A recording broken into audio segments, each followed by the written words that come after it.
Assalamualaikum warahmatullahi wabarakatuh.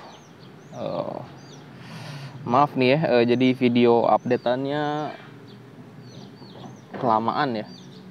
Persoalan naik mesin di motor Astrea ini.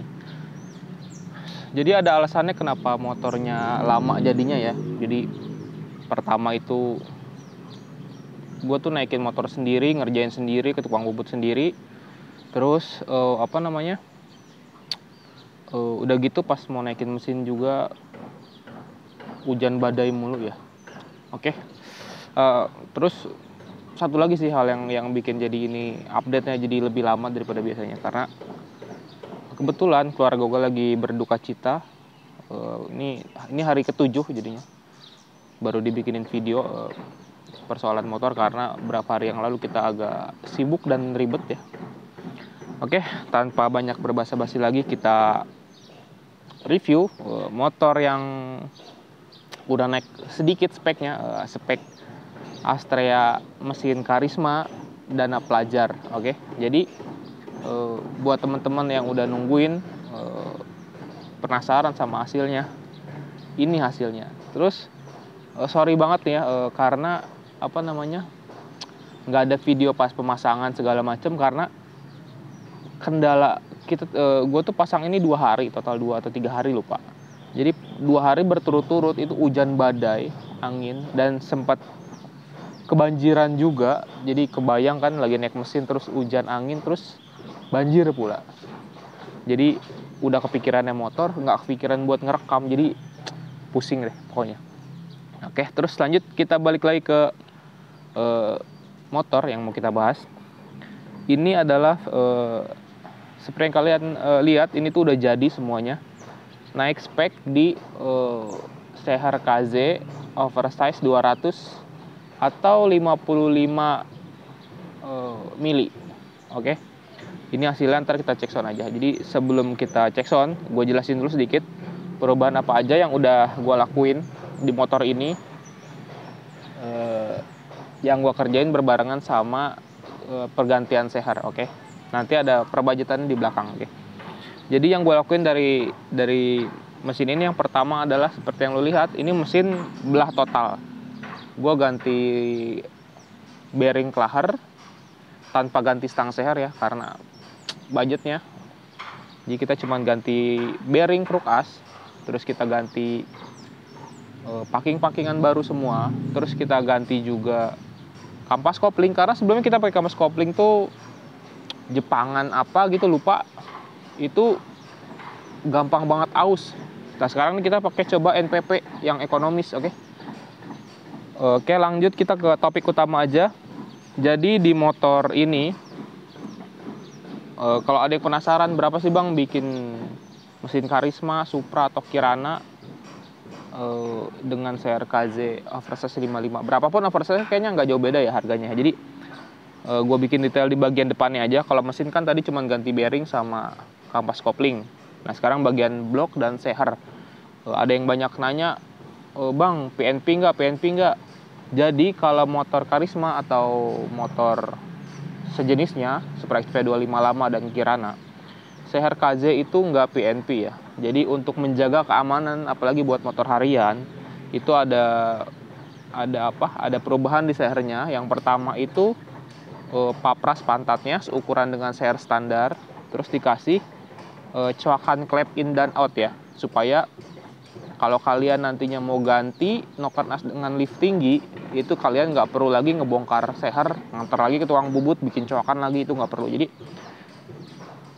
saran kalau mau pakai Seher KZ, langsung bikinin coakan klep 2 mili cukup. Ntar kalau mau ganti atau custom noken as dengan lift tinggi, itu kalian bisa langsung pasang, nggak perlu coak-coak lagi. Oke.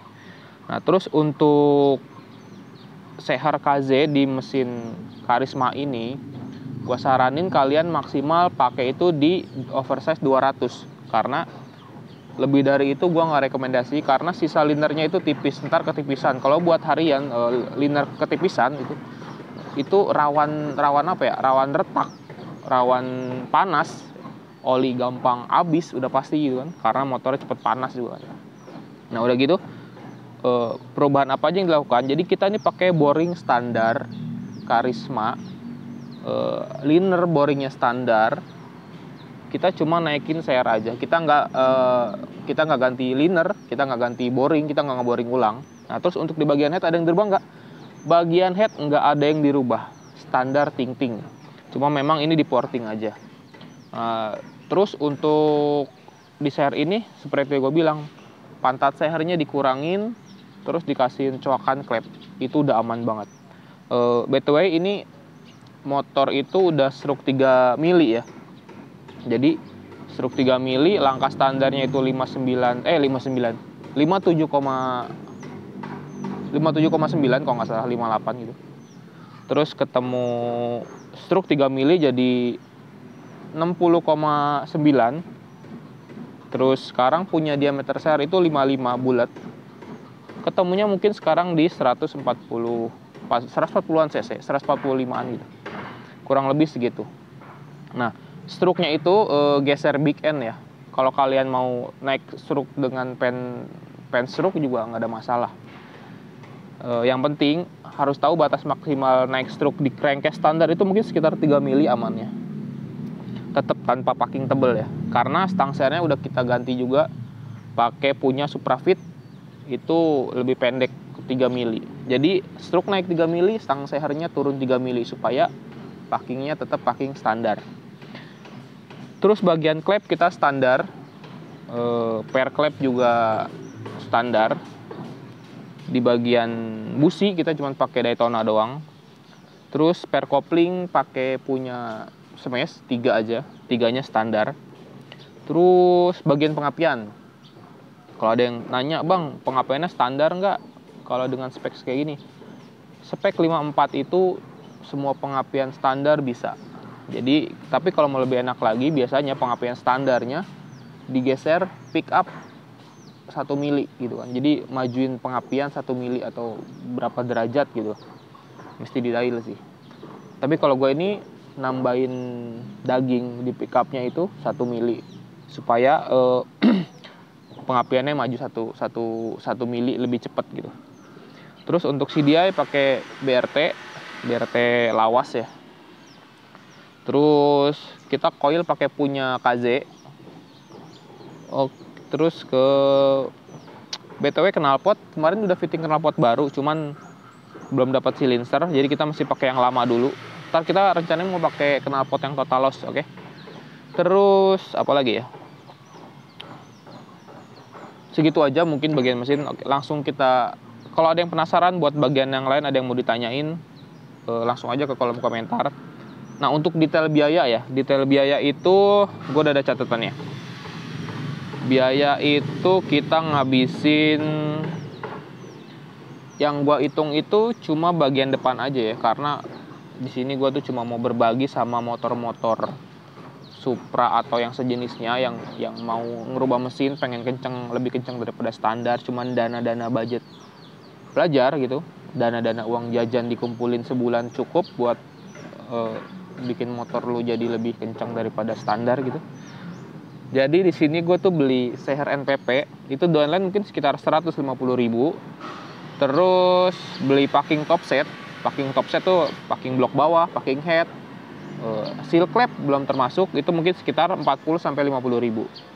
Terus ke tukang bubut untuk quarter itu 40.000. Bikin coakan klep 20.000, coakan oli, jadi kalau seher KZ mau dipasang di sini disaranin sih pakai coakan oli juga, jadi biar lebih awet. Itu 20.000. Terus ya beli lem, otomatis beli lem tribon itu 10.000.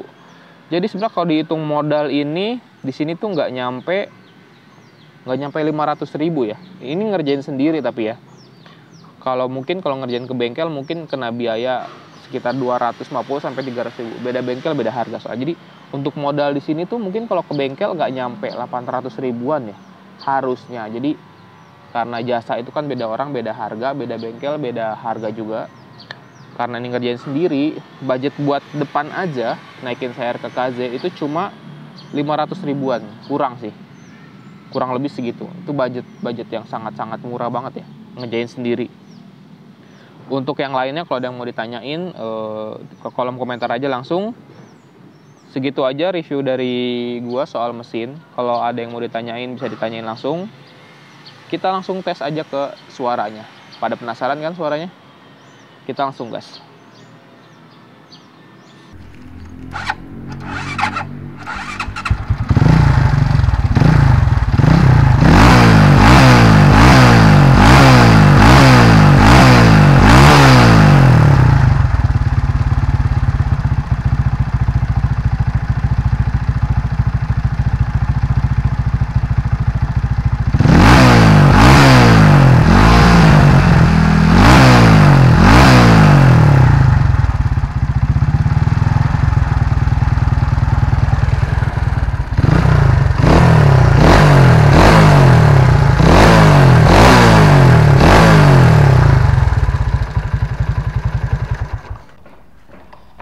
Oh ya, sedikit tambahan juga. Jadi tadi kan baru ngebahas mesin. Kalau ada yang tanya soal karburator, kita pakai karburator standarnya, intake standarnya. Cuma memang kita di karbu udah digedein main jet, pilot jetnya aja, menyesuaikan dengan pembakaran aja. Jadi nyetingnya sampai ketemu enaknya aja. Untuk filter ini pun pakai boxnya dipakai, cuma nggak ada busa filternya aja, oke? Jadi segitu dulu aja videonya. Kalau ada yang kurang jelas bisa ditanya langsung di kolom komentar. Kalau ada yang mau sharing-sharing boleh, ditunggu. Kalau ada yang salah bisa dikoreksi langsung juga di kolom komentar. Segitu dulu aja videonya. Gua pamit undur diri. Terima kasih yang udah nonton.